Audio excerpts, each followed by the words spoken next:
The sheriff instantly screamed in pain after getting caught in a bear trap. He tried to pry it open, but no matter how hard he tried, it was useless. The excruciating pain was suffocating, but what was even worse was when the sheriff got up to change his position, his hand got caught in another bear trap. Now he couldn't move at all. Luckily, his female subordinate at the police station noticed the sheriff hadn't returned by quitting time, so she immediately drove to the scene and called out loudly, trying to get the sheriff's attention. Hearing her calls, the sheriff immediately pulled out a tool from his pocket. This allowed his subordinate to follow the sound and find him, but she couldn't pry open the bear trap by herself. With no other choice, his subordinate told the sheriff to stay conscious, while she immediately ran back to her car and radioed for backup.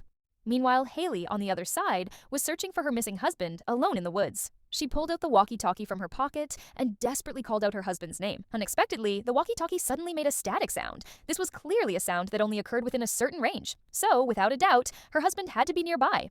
Haley was overjoyed, so she quickly stood up and hurried in the direction of the sound.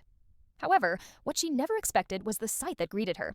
He was lying on the ground not far away. Haley was heartbroken. She rushed forward, holding her husband and sobbing uncontrollably.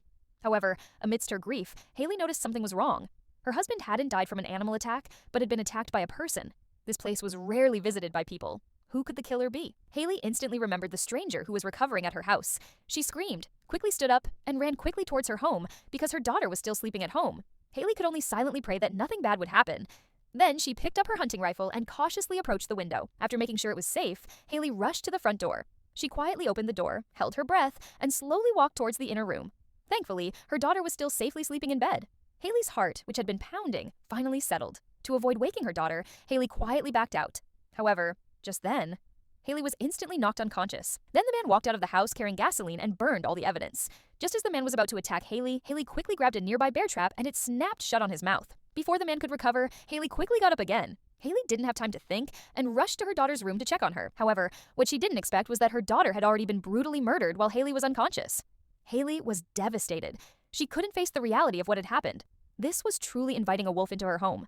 Her kindness had only led to cruel revenge against her daughter. Thinking of this, Haley completely despaired. She decided to turn her grief and anger into strength. She would make the man pay for every bit of suffering her daughter endured. Immediately, Haley hung the man up. She remembered her husband had taught her how to skin animals. Now it was finally useful. With that, Haley picked up the knives from the table and slowly approached the man. The moment Haley finished, a large group of police officers arrived with their tracking dogs. However, what they saw was Haley walking out alone, covered in blood.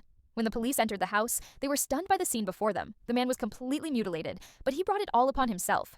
He had harmed so many people and could only pay the price for his wicked life in this way. However, Haley's husband and child would never come back. Her once complete and happy family was now just her, all alone.